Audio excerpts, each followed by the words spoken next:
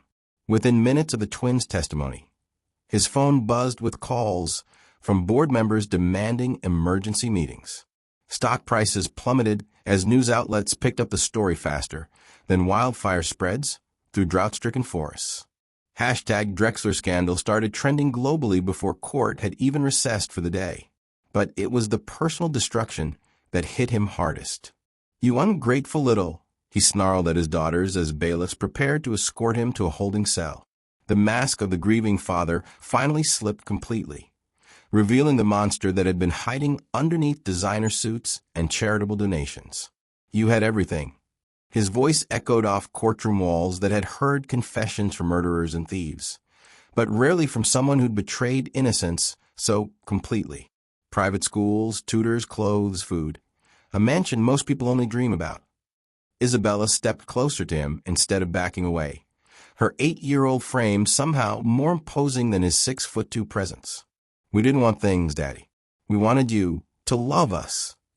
Love? Alexander laughed, a sound like glass breaking in reverse. Love is weakness.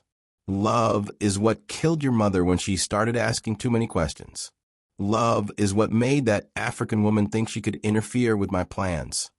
Each word was a confession, recorded by court stenographers and broadcast live to news stations that would replay this moment for decades.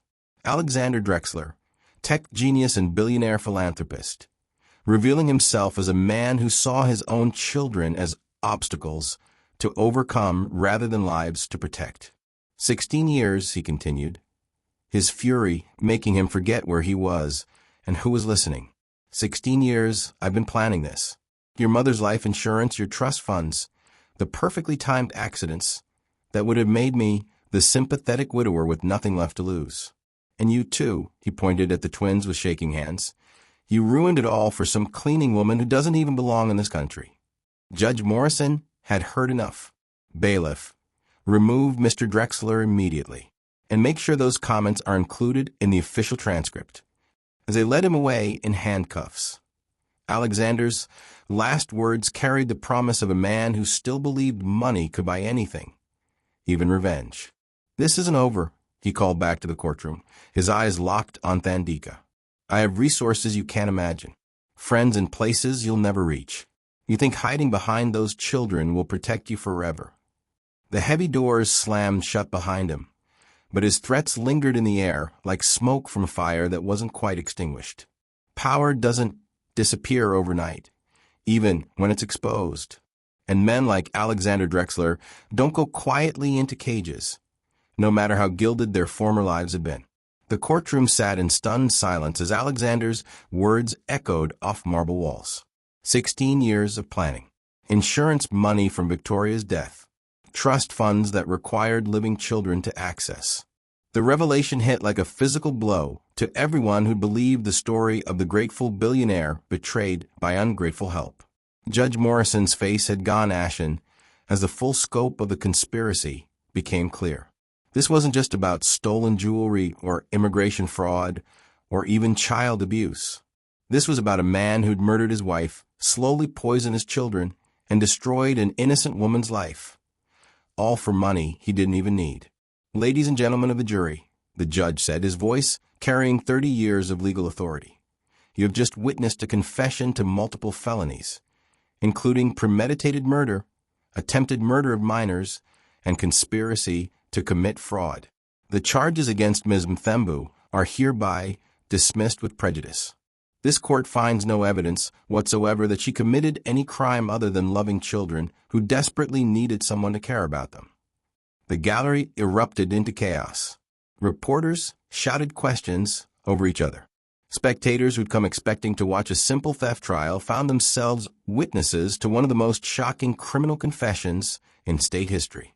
But Thandika only had eyes for Sophia and Isabella. She crossed the courtroom in seconds, dropping to her knees to wrap them in arms that had ached to hold them for months. The twins buried their faces against her shoulders, their small bodies shaking with sobs that held years of fear, pain, and relief. You came for me, Thandika whispered in Zulu, then English, then the mixture of both languages that had become their secret family code. My brave girls, you saved me. We saved each other, Sophia whispered back, like families are supposed to do. Around them, the legal machinery of justice ground into motion. District Attorney Wells formally withdrew all charges against Thandika and announced that multiple agencies would be investigating Alexander's business practices, financial records, and any other potential victims. The FBI would examine whether Victoria's car accident had truly been accidental. Child Protective Services would ensure the twins received proper medical care to reverse years of systematic poisoning. But for Thandika, none of that mattered as much as the feeling of 2 small heartbeats against her chest. Proof that the children she'd loved were finally truly safe. Dr. Martinez approached quietly. Ms. Mthembu, the girls will need extensive medical treatment and psychological counseling. They've been through trauma that most adults couldn't survive. But they're strong and they have you. That combination can heal almost anything. Can they come home with me? Thandika asked, though she knew her tiny apartment could barely fit 3 people. We'll make it work, Dr. Martinez promised. After what they've been through, staying with the person who protected them is exactly what they need. As they left the courthouse together, finally, legally, permanently together, Thandika felt something she hadn't experienced since arriving in America 20 years ago. She felt like she belonged somewhere, not because of papers or documents or legal status, but because love had finally won against money. But Alexander's threats still echoed in the air around them, and men with his resources rarely accepted defeat gracefully. Freedom tasted different than Thandika had imagined. Walking out of that courthouse with Sophia and Isabella should have felt like victory, like the end of a nightmare that had consumed for months of her life. Instead, it felt like stepping from one dangerous situation into another, equally perilous one. The media circus was relentless. Camera crews followed them to the parking garage, shouting questions about forgiveness and future plans and whether she intended to sue Alexander's estate for damages. Reporters wanted her to play the role of the grateful immigrant, thankful for American justice, ready to move on with dignity and grace. But Thandika knew better than to trust systems that had almost destroyed her. Alexander Drexler was in jail, but his empire remained intact. $12 billion doesn't just disappear because its owner gets arrested. Corporate lawyers were already spinning narratives about mental breakdowns and temporary insanity, preparing defenses that would minimize his crimes and preserve his assets. His technology companies continued operating under the guidance of board members who'd profited from his success for decades. His charitable foundations kept distributing money to causes that would remember his generosity long after his victims were forgotten. His political connections remained loyal to the man who'd funded their campaigns and expanded their power. Most dangerously, his private security firm, the same people who'd helped orchestrate Victoria's accident and plant evidence in Thandika's room, were still on his payroll. Ms. Mthembu, Detective Rodriguez approached as they reached her neighbor's beat-up Honda, the same car she'd driven to clean houses for 15 years. We need to talk about protection. Mr. Drexler has resources and connections that don't stop working just because he's behind bars. The twins pressed closer to her sides, their small hands gripping her arms with the desperation of children who'd learned that safety was always temporary. What kind of protection? Thandika asked, though she suspected the answer wouldn't be reassuring. We can offer police patrols of your neighborhood, regular check-ins, maybe a safe house for a few weeks while things settle down. But honestly, Rodriguez lowered his voice so the girls couldn't hear. Men like Drexler don't forget grudges, and they don't forgive people who cost them billions in lost stock value and legal fees.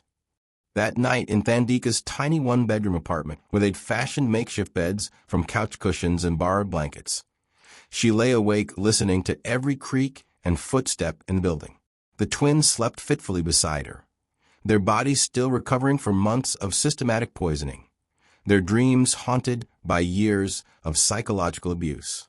Through thin walls, she could hear neighbors arguing about rent increases and job layoffs and medical bills that would bankrupt families who'd never seen the inside of mansions like the one she'd spent 15 years cleaning. Justice had been served in that courtroom, but justice and safety were two entirely different things. Alexander Drexler might be wearing prison uniforms instead of Italian suits, but his money was still out there, along with people who owed him favors and others who feared what secrets he might reveal if pushed too far. The real battle was just beginning. The message came 3 days later, delivered by a man in an expensive suit who looked like every corporate lawyer Thandika had learned to fear. Mr. Drexler wanted you to have this, he said, handing her an envelope outside the grocery store where she was buying medicine for the twins' ongoing recovery. He disappeared into a black sedan before she could ask questions or call for help. Inside was a single sheet of paper with Alexander's handwriting, the same handwriting she'd seen in his journal confessing to murder. You think you've won, but victory is temporary when you're fighting someone with permanent resources. My trial will take years. Appeals will take longer. During that time, my money works for me in ways you can't imagine. Immigration will re-examine your case. The IRS will audit every dollar you've ever earned. Health services will question whether someone with a false identity can provide adequate care for American children. But those are just the official channels. I also have unofficial methods of solving problems. Ask Victoria how effective they can be. Enjoy your freedom while it lasts. Because it won't. Thandika's hands shook as she read the letter for the third time, standing in a parking lot where other families did their weekly shopping without fearing for their lives. That evening, Detective Rodriguez confirmed her worst suspicions. He's orchestrating this from jail, Rodriguez explained over coffee in a diner where they wouldn't be overheard. Phone calls to lawyers, meetings with business associates, messages passed through intermediaries who know how to stay within legal boundaries while making threats impossible to prosecute. Can't you stop him? From jail? Sure, he has limited phone access and monitored conversations. But from his empire? Rodriguez shook his head. His companies employ 30,000 people. His political donations funded half the state legislature. His charity work created relationships with judges, prosecutors, and government officials across 3 states. So we're not really free. You're free from the immediate charges, but you're not free from him. Not as long as he has access to resources and people willing to use them. That night, Thandika sat with the twins as they colored pictures of houses with gardens and families with smiling faces, the kind of life they hoped to build together now that the truth had come out. But she couldn't shake the feeling that they were living on borrowed time, that somewhere in a jail cell, Alexander Drexler was still pulling strings that could destroy everything they'd fought to protect. This battle isn't over, and if you don't subscribe, you may never know how far his reach goes. Subscribe now and don't let the shadows swallow the story. Outside their apartment, a black sedan circled the block for the third time that evening, its occupants invisible behind tinted windows that reflected streetlights like watching eyes. The house stood on the hill, a fortress of cold stone and darker memories. Thandika had walked through its doors 1,000 times as a help, but this time was different. She was a guest, a protector, walking into the lion's den with the lion still very much alive, though caged. The twins' new social worker, a kind woman named Maya, had insisted. They need to reclaim this space, she'd said. They need to face the ghosts of what happened here on their own terms, not as a place they were forced to flee. So with a deep breath and a prayer to ancestors an ocean away, Thandika stepped inside the foyer where she'd once polished floors. The mansion felt like a museum of someone else's life. The echoes of conversations that never happened bounced off marble walls. The grand piano sat silent in the living room, a monument to music that was never played. As they walked, Thandika saw everything through new eyes. The high-tech security cameras that once made her feel safe now felt like watchful, malevolent eyes. The opulent furniture was just a reminder of a life without warmth. She held the twins' hands tightly, a physical anchor against the memories that swirled in the air like dust motes. Sophia and Isabella moved like two small explorers, returning to a long-abandoned ruin. They pointed out the stairs where they'd listened to their father's cruel phone calls. They showed her the kitchen where he'd made them special breakfasts. Then, they led her to their playhouse in the garden, a small, whimsical world he had never bothered to enter. It was there, hidden in a loose floorboard, that the twins found a small, locked metal box. "Mama told us there was another secret," Isabella whispered, her voice a mix of fear and curiosity.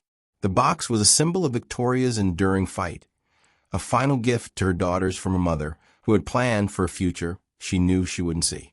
The night air was cool, but Thandika felt a knot of dread tightening in her stomach. Maya, the social worker, had left an hour ago, promising to check in the next morning. The girls were asleep, curled together in one of the mansion's palatial beds, finally able to rest without fear. But Thandika couldn't sleep. She sat by a window, watching the rain fall, listening to the silence of a house that had been deaf for so long. That's when she saw it. A sleek black sedan, its headlights off, was slowly circling the property. It was the same model of car that had delivered Alexander's threatening message.